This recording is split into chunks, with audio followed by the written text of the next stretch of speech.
Hi, I'm Gigi. I'm an ex-Amazonian and ex-Amazon bar raiser here at Day One Careers. How do I get my resume past the Amazon ATS is a question we often get from job seekers. It's such a frequently asked question and it comes from so many skills areas. We decided the more advice we could get you from different Amazon experts, the better. So to offer some more expert advice, we invited Peter Anderson to the channel.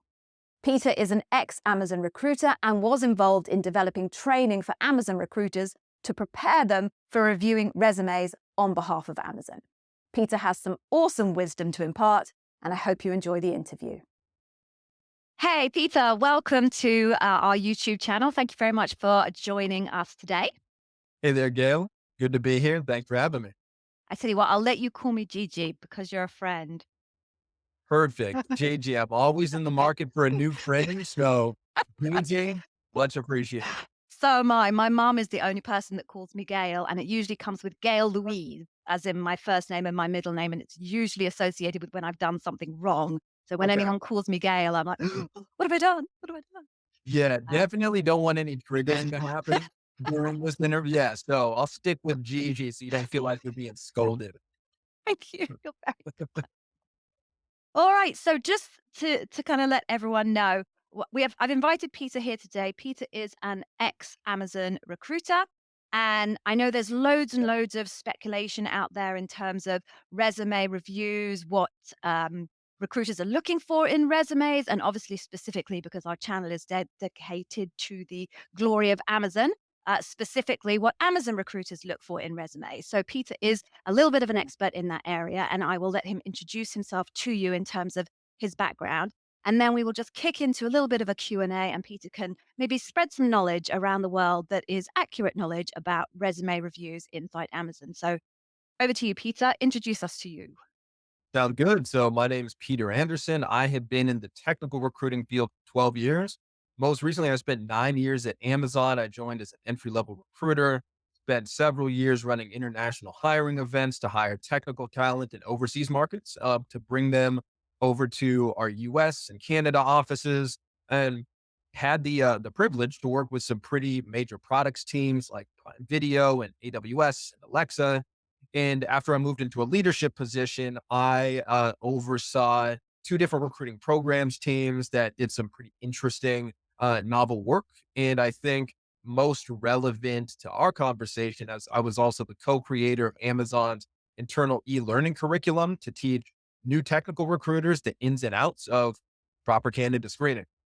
Awesome. Perfect. You are the man for the moment. So I guess one of the ideal places to start, if we can, is a space where there is the most enormous amount of myth and misinformation flying around the web, not specifically pertaining to Amazon, but pertaining to lots of different organizations. And this is around the ATS, the applicant tracking system. There's lots of myths there around there about bots automatically rejecting people, all sorts of strange things, resumes never making it to recruiters and being screened out before it ever gets anywhere. So I just wondered if you could just share with us, obviously not sharing anything that Amazon would consider confidential or proprietary, but just maybe a high level view of what the Amazon ATS is and the multitude of functions that it serves, both for recruiters and I guess for hiring managers as well. Yeah. So for such a just kind of run of the mill business tool, it's been interesting to watch the ATS develop this almost mythical status among job seekers. And so again, I can't necessarily speak to how every single recruiter across every single company, across every single industry uses the ATS, but I can at least just give a basic overview of what it actually is and what it actually does and how Amazon recruiters typically use it. So you already mentioned what the acronym stands for, applicant tracking system. It essentially serves a few core functions. The first one would be to act as a repository, a database for really all of the candidates that we came across at some point who could have been a potential fit for Amazon positions.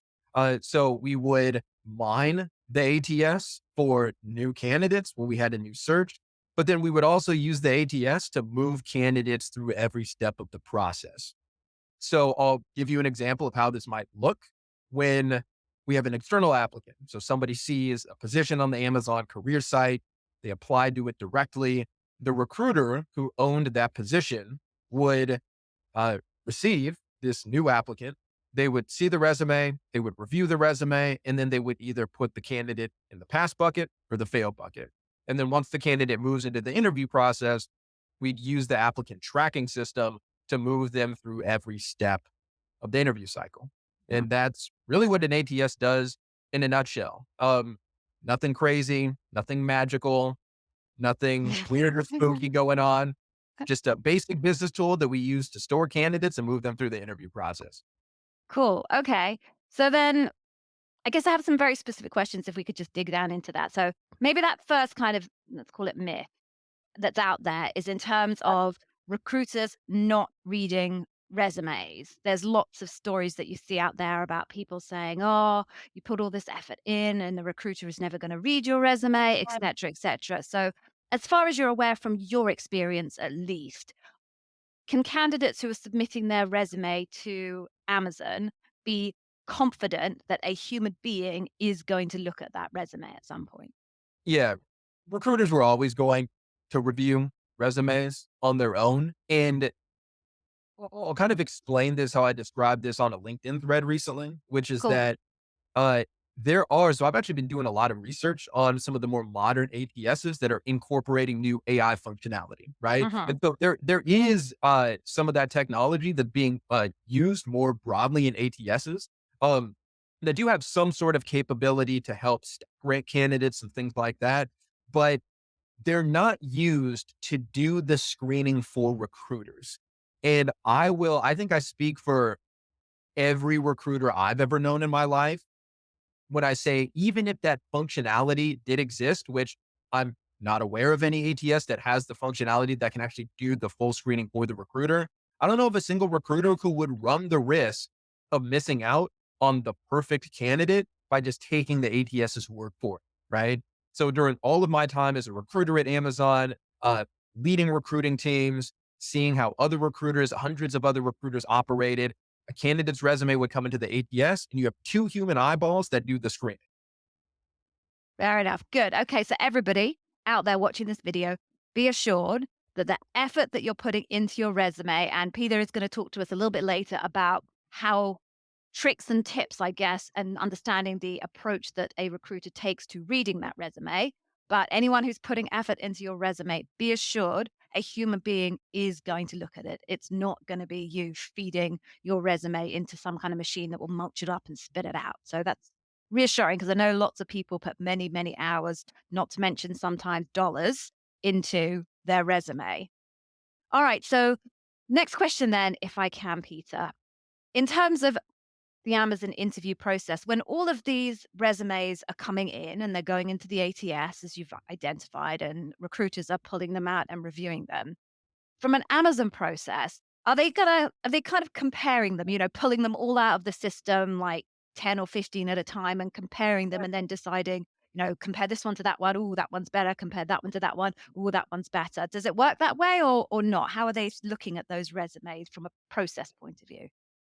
Short answer and very general answer is no, not comparing candidates against each other. And I think you can validate this from your experience as an Amazon bar raiser. Amazon's general philosophy when it comes to evaluating candidates is that you are evaluating candidates against the requirements and the competencies of the position, not necessarily against other candidates. Now, this conversation does get a bit nuanced because Amazon being the size of the company that it is, and being that there are certain positions within Amazon where Amazon has just historically done hiring in mass, right? So when we think of roles like software development engineers, right, where Amazon might have had 10, 20,000 open positions over the course of a short period of time. And we just know that we, like, given the amount of hiring we're doing for any position, it's just going to be pass fail. We don't have a need to see how candidates stack up against each other. Now, I never had any experience recruiting for very, very niche specific roles dealing with really small candidate populations where there were maybe like a very small of open positions for that role. It could have been the case that by necessity, you just had to compare candidates against each other because there was no way to get around it given the small pool and maybe the one open position that you had. But in terms of resume review, pass fail. And I'm going to take a slightly off brief here. I'm sorry, Peter. And Peter and I talked in advance about what we would kind of discuss broadly here, and now I'm going to take him off brief. So sorry for that. I'll do it. Um, so when it comes to, because there's a lot of narrative. I keep saying there's a lot of narrative, but there is out there about the subject matter expertise of recruiters to make strong assessments of resumes. And you've been in the technical space, and so it's usually kind of in the technical space where this Yeah. question kind of rears its ugly head. So again, could you just kind of give us your thoughts on and your experience in how a technical recruiter who perhaps isn't a software development engineer or a data scientist or a network QA lead or something like that is able to review a resume of someone who is a specialist in that area and make a high quality judgment as to whether they're a good fit for the role? Kind of how does that happen? Great question. And I think the best way I could describe it would be the way that a lot of, I think, recruiters and also job search coaches, interview coaches describe the process of interviewing for a position. Interviewing for a role is a totally separate skill set from the skill set of doing the work that you're interviewing for, right? Hmm. And I would draw that same analogy when I describe how it is that you can trust that recruiters know what they're doing when it comes to interviewing for positions that there's no way they would be able to actually do the hands-on work for, right? So recruiters over time, their expertise is, in a way, it's pattern recognition, right? They had through all of these, many years of experience and thousands, hundreds of thousands of resumes that they've evaluated, and then walking candidates through the entire interview process and see how those candidates perform during interviews. Recruiters have this like pattern recognition mechanism where they've developed the ability to see what's on a resume, see how that resume will ultimately lead a candidate to perform or ultimately indicate what a candidate has done. And that is a different skill set and a different kind of mental mechanism than deep understanding of the technical expertise itself. Does that make sense? Yeah, absolutely. And I guess how does the relationship between the hiring manager and their partner recruiter work in terms of briefing? I guess the hiring manager briefing the recruiter on what they're looking for, and also the recruiter kind of feeding back to the hiring manager in terms of things that they're seeing that might be outside of what the hiring manager originally spec'd, but maybe the recruiter feels is something that's coming strongly through a particular candidate. Maybe just describe that relationship to us. Yeah, I can speak in general terms because Sure. those relationships are often very different. But I would say the ideal scenario is you have a recruiter and hiring manager partners, and at the beginning of when a role is first launched, right? When a role is first opened, the recruiter and the hiring manager, they're gonna have a long discussion about what are the key performance objectives of this position, what are the specific skills that are needed for this position. They also map that on to Amazon's general internal framework for um, what we expect from every job category, job family, as we called it at Amazon. And then they would create both the job description and then the recruiter from there would understand what they're going to be looking for in a resume. And it's very often the case, like recruiters are the experts when it comes to reviewing resumes, not hiring managers. Hiring managers are the ones who can actually do the full interview evaluation to determine whether or not a candidate's going to be a good fit.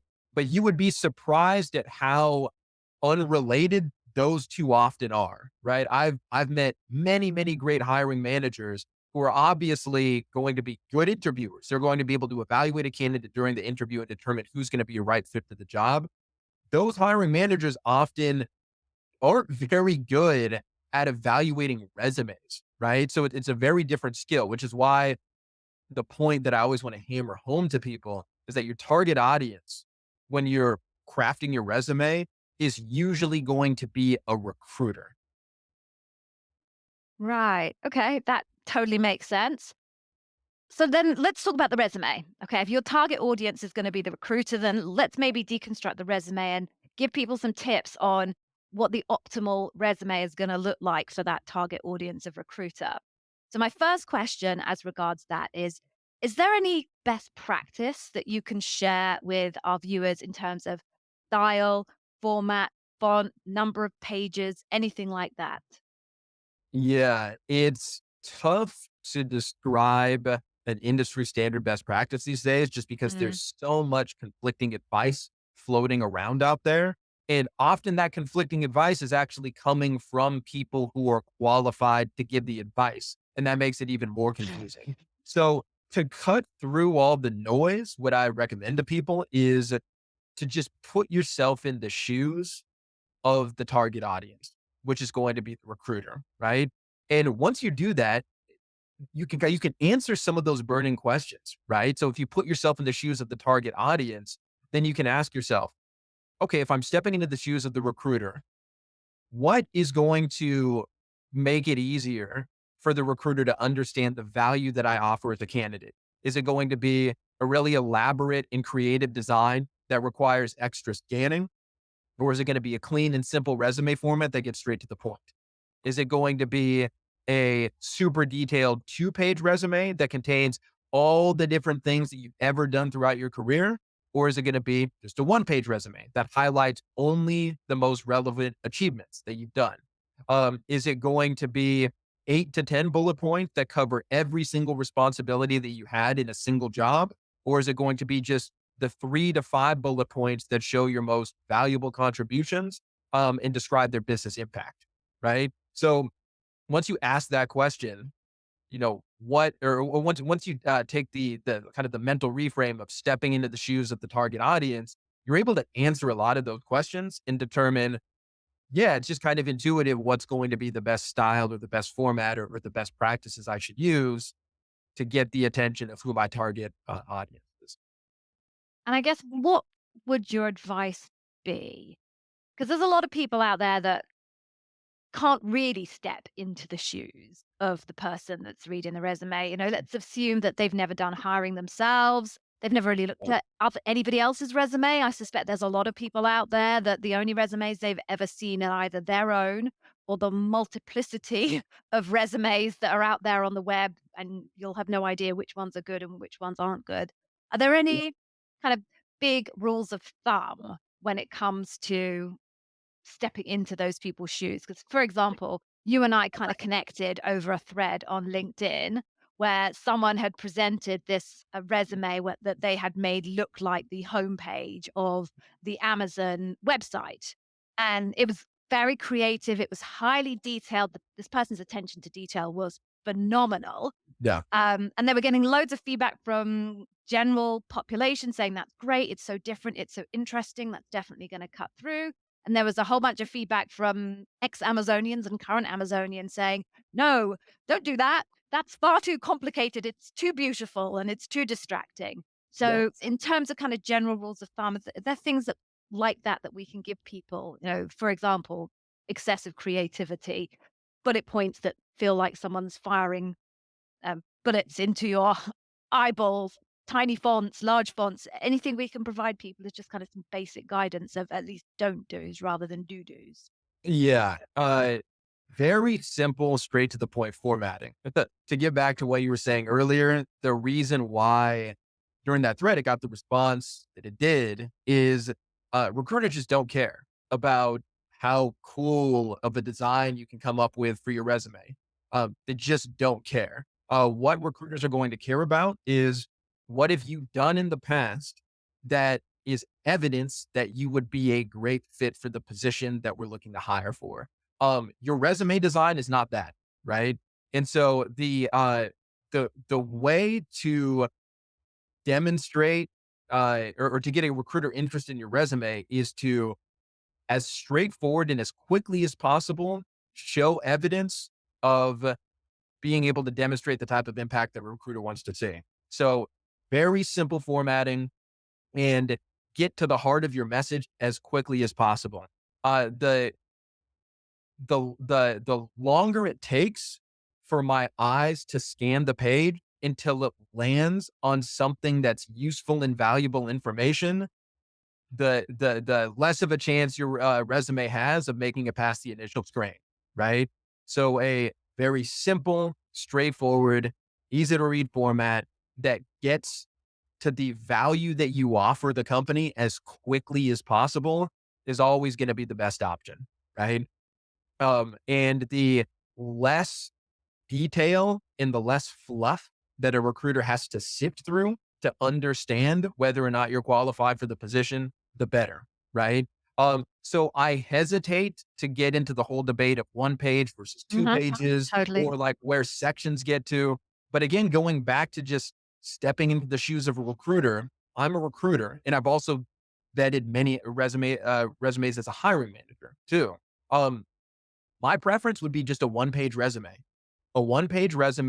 that where the very first thing that I see is an overview of the quantifiable value that this person would offer me in my team. And then from there, very succinct, concise bullet points that quantify the impact that this person has had in their previous employer. So simple, straight to the point, nothing fancy, nothing fluffy. Uh, don't make my eyeballs do a lot of work Yep. because the more work my eyeballs have to do, the odds of your resume ending up in the no pile uh, just continually increase, right? Yep. Yep. That's a good maxim, actually. Don't make my eyeballs do too much work. I think Right. if a lot of people keep thinking, don't make eyeballs do too much work, that will help them significantly in terms of, to your point, making their resumes concise and easy to read. And I'll just kind of add, I guess, a phrase that you can keep in your mind or your back Mhm. pocket that I've always told people is that it's not the recruiter's job to read between the lines to unearth your hidden professional potential. It's your job to demonstrate the quantifiable impact that you offer. It's your job to demonstrate the value. It's not the recruiter's job to dig and pick away to find it. Right. And I Yep. know some people might push back and they might say, well, isn't that a recruiter's job? No, it's actually not. A recruiter's job is to find uh, the most qualified candidates as efficiently as possible. And anything that you do to reduce their efficiency is going to make you end up in the no pile.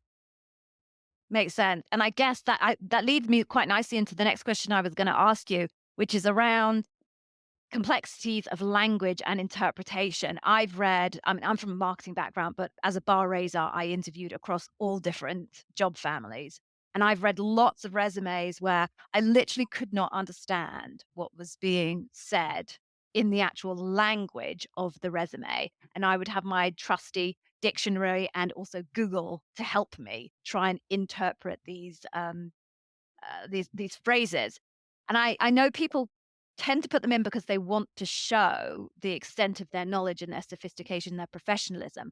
But I just wondered if we could take this opportunity just to get your thoughts as a technical recruiter around the right balance between the jargon, for lack of a better term, that somebody uses on their resume and you understanding they have a level of technical competency and skill. Yeah, I think candidates, particularly when we're talking about technical positions, often overestimate how useful technical jargon is in their resume. One trend that I just saw so frequently when I was doing a lot of recruiting for software engineers is that you would often have candidates front load their technical skills section on their resume. So you would have like this giant at the top of the resume, you'd have this giant section, this paragraph long section of like every technical tool that they've ever had any experience in. And that's just such a waste of valuable prime resume real estate, Mm. right?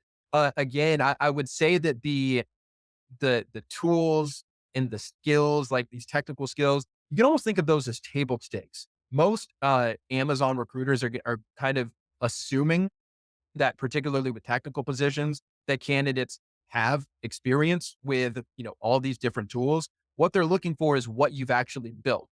And in fact, the way that we would train new technical recruiters to get up to speed on accurately evaluating profiles very quickly, even though they didn't really understand the technical jargon or really understand the products that the candidate was building, was that we trained them to use these mental frameworks that focused on understanding what it was the candidate built rather than what they used to build it. So we use this construction analogy, right? It's like Mhm. what did the house look like? We don't care the tools and the tool belt that they used, right? So I would go lighter on the jargon and just focus more on what you built, what the impact was. Fabulous. Awesome advice. So I guess at this point, it would be really great to step into the shoes of a recruiter. Imagine you're looking at a resume, step into the shoes of a recruiter and just follow the thought processes that they're going through when they actually review the resume so that our viewers can really understand what specifically recruiters are looking for when they are reviewing their resume. So, very specifically, with kind of the first question, kind of how does a recruiter identify from a resume that the individual has the right functional skills for the roles? I know you have this kind of framework that you use quite specifically to train people in Amazon. So, what did that look like? Yeah, the framework that I incorporated into this e-learning that I co-created, the way that we taught technical recruiters to get up to speed quickly on screening resumes in or out. It's called the three filters method. So we use three filters to very quickly determine whether or not the resume is the right fit, right? And I think it would also be helpful to talk about just how quickly a Yeah. recruiter is typically going to screen a resume. And I'm sure a lot of people have heard this because this is a number that gets thrown around a lot, but recruiters are typically screening a resume in about 7 seconds, right? And that's not super scientific. I think that actually does come from some sort of study that they use with like eye scanning software, where Mm, it ended up averaging out to around 7 or 8 seconds. And I think anecdotally, both I can corroborate that, and I think a lot of other recruiters can corroborate that. And that seems really fast, right? Like people might hear that, like, what are you doing? How can you possibly determine, whether or not I'm a fit in such a short amount of time? But again, it gets back to what it is that recruiters are doing. Recruiters have a lot of stuff on their plate. It's not just evaluating resumes. They're going and they're sourcing candidates externally. They're interviewing candidates. They're participating in lots of meetings. There's programs and projects that they're running, and that's on top of having to screen often hundreds of resumes a week, sometimes more than 100 in a day. mhm. And so they have to develop these mental heuristics to very quickly determine within, like, say, 7 seconds whether or not whether a resume should go in the yes pile or the no pile, right? And so when we use these really simple rules like these three filters, that really helps recruiters screen as efficiently as possible. And the first filter that I trained recruiters to look at would be verbs, the verbs that a candidate is using in their resume. Uh, Verbs are really the first indicator of how impactful someone's body of work is, right? So a good rule of thumb to keep in mind is that every resume bullet point should begin with a verb. And I'd say there's really, like, you kind of break this down into three categories of compelling verbs. So you've got builder verbs, producer verbs, and leader verbs. So when you think of builder verbs, you would think of verbs like architected, designed, developed, implemented, created, authored, invented. For producer verbs, you would have verbs like achieve, earn, conducted, executed, promoted, presented, launched. And for leader verbs, you would have verbs like own, led, managed, mentored, coached, spearheaded, orchestrated, instituted, directed, right? And for individual contributor positions, you would want to skew more heavily toward builder verbs or producer verbs. And that can often depend on the kind of job family we're talking Mm, about. So for a technical role, probably going to involve much more builder verbs, right? Think of an engineer mhm. versus a, say, like a salesperson would want to skew more heavily toward producer verbs, right?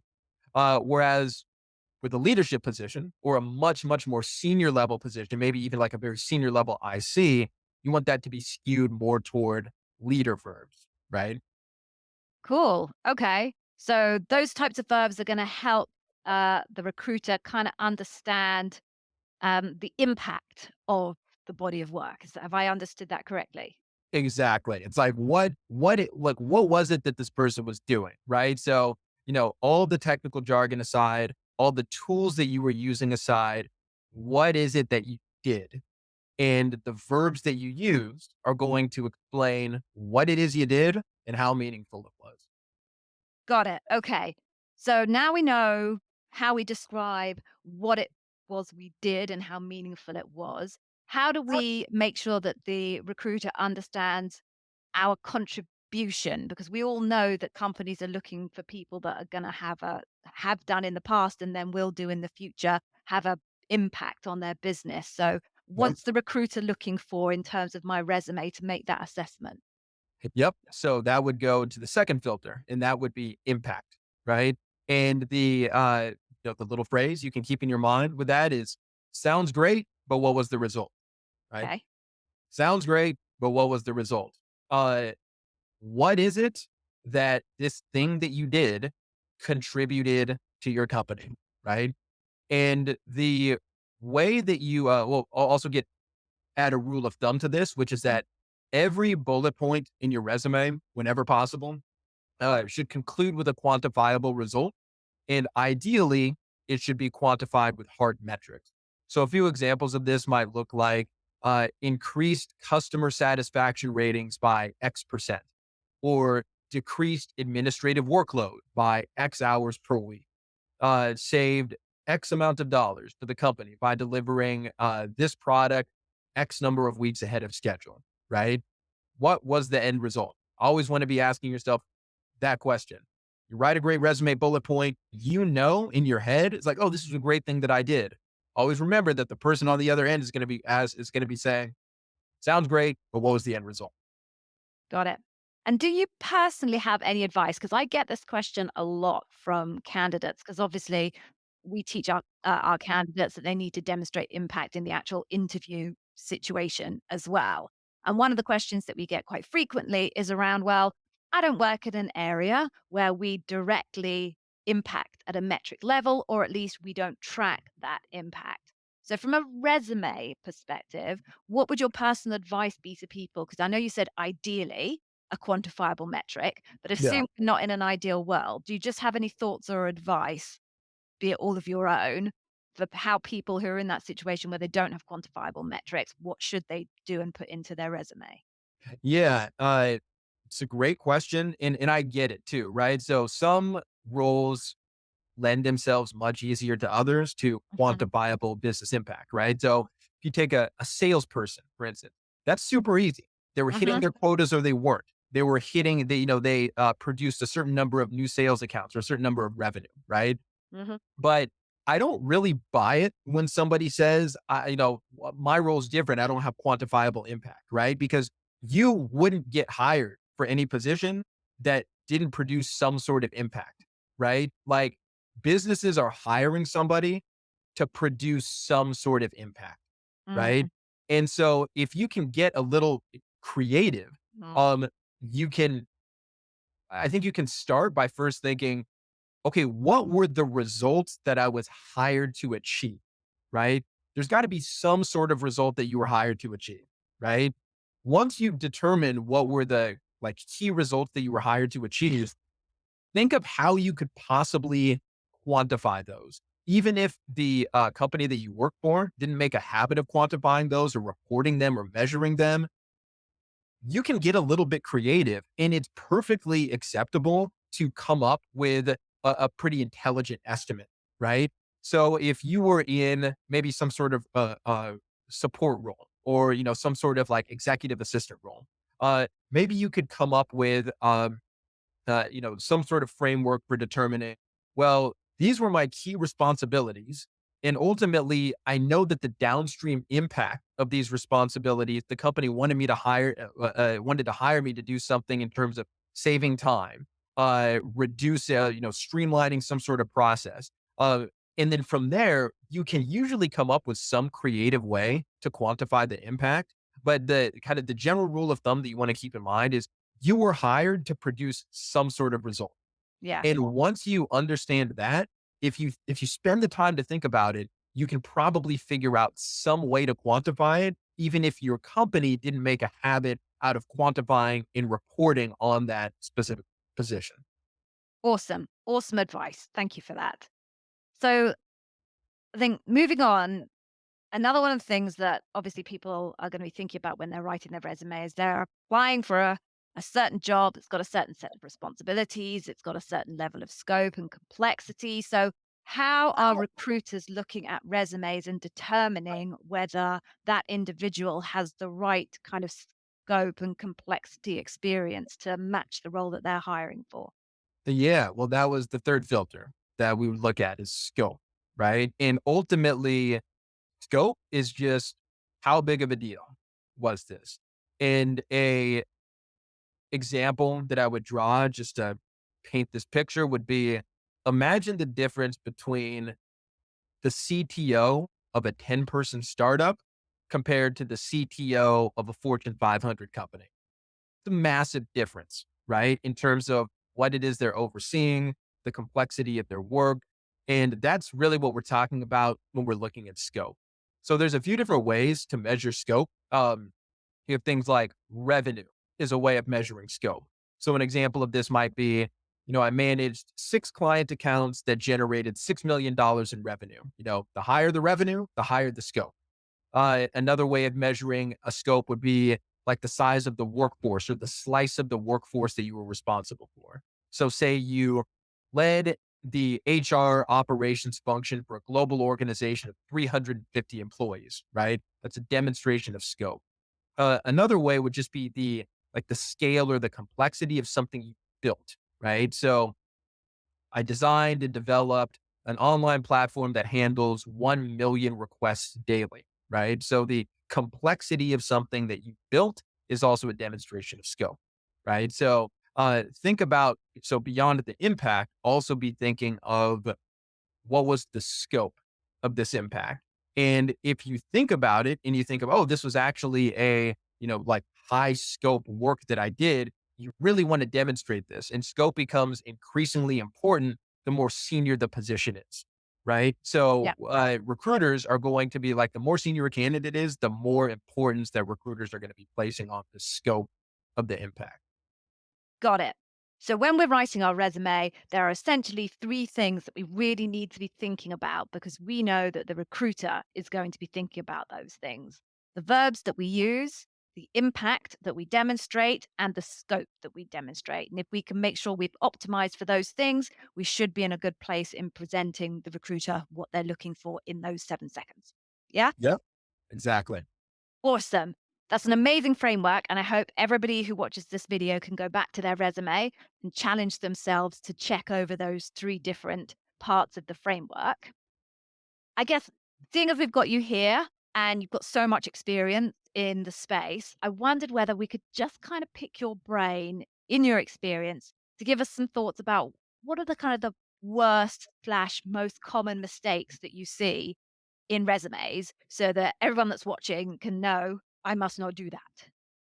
Yeah, we discussed one of them already, but I think it's a common enough one and a uh, harmful enough one that it's worth repeating, which is messy or elaborate resume designs. Mm. Just don't do it, right?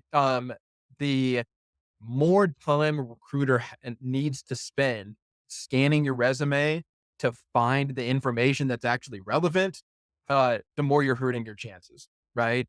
So simple, clean, straightforward resume design is always going to be the best option. Uh, And to interrupt you, I yeah, just had a thought there. I think what people are misunderstanding is the idea of standing out. There's lots of advice that says you have to make sure your resume stands out, and their interpretation of standing out is some kind of visual stand out. Whereas from your perspective and your fellow recruiters, stand out is those three frames, the verbs, the impact, and the scope. That's what is going to make them stand out. I feel like it's just a misinterpretation of what's meant as quite good advice, but what was implied is not what's inferred. I'm actually really glad you brought that up because I've thought about that whole idea of, and I actually don't think it's very good advice. And the reason why is because it is unspecific to the point of being unhelpful, Couple, yes, right? that's fair. Yeah, Because telling somebody to just stand out, what does that mean, yeah, right? There are a million different ways to stand out, and a lot of them are bad. Like there's a lot of bad ways to stand out, right? So so right. just telling job seekers you need to stand out, that's not helpful at Yeah, all. And it leads to people doing things like designing their resume to look at an Amazon page when no Amazon recruiter wants to see that, right? yeah, Um, and so that's why I've actually never liked that advice to stand out, because you're not looking to stand out, right? Like standing out, just standing out, that's not going to help you. You're looking to uh, demonstrate objective evidence of competency in the role that you are hiring for, or that the recruiter is hiring for, and that's really what you want to focus on, right? yeah. So, I think that people should, I mean, me personally, I would vote to get rid of the advice to just stand out. I just don't think it's helpful. You're absolutely right, and I think your point about you can stand out and it can be a bad thing is really good. Like, it's that whole phrase of kind of no PR is bad PR. No, Right. there's plenty of PR that's bad PR. Yeah, totally right. So, yeah, I interrupted you. Other thoughts on No, big mistakes? no, all good. Yeah, another one would be, and this is a term that comes from journalism, but burying the lead, right? And it's basically taking the most important information and burying it below a bunch of extraneous details, right? And this is kind of what we were describing earlier when you have candidates who, the prime real estate in their resume is taken up by like giant paragraphs of technical skills that they have, right? Where ultimately we want to look at what is it that you did? What is it that you built? What is it you produced? And what was the business impact? And we shouldn't have to scan to the bottom half of the page to find that out, right?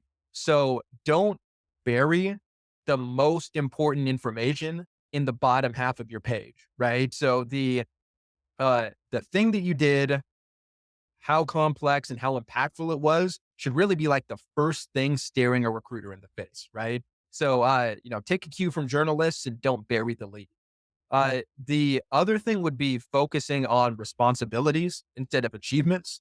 And I think this is a best practice that like a lot of professional resume coaches is like the first thing that they talk about, which is your resume should not look like a rehash of a job description, right? So you don't want to just list what your responsibilities were. You want to focus on what were the most important accomplishments and what impact did they have on your company, right? And then that gets into the final mistake, which is failing to quantify your impact. Mm. Always keep that phrase in your back pocket. Sounds great, but what was the end result? Sound great, but what was the result? I liked your phrase that you said earlier, which was I think you said to objectively demonstrate the impact that you've had on your organization.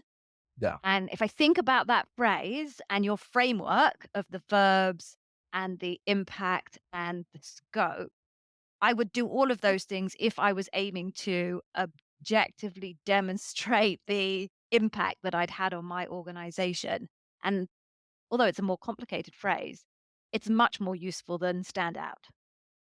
Yeah, no, absolutely. And another way to describe this that I think is helpful is companies. So job descriptions, they have a list of responsibilities, but companies aren't hiring employees just to carry out responsibilities, Mm, right?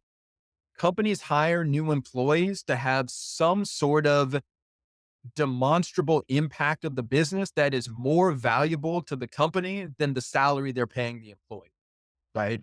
very good. Very good. That's a great addition, actually. Demonstrative impact that effectively justifies the salary, albeit you may not know the salary.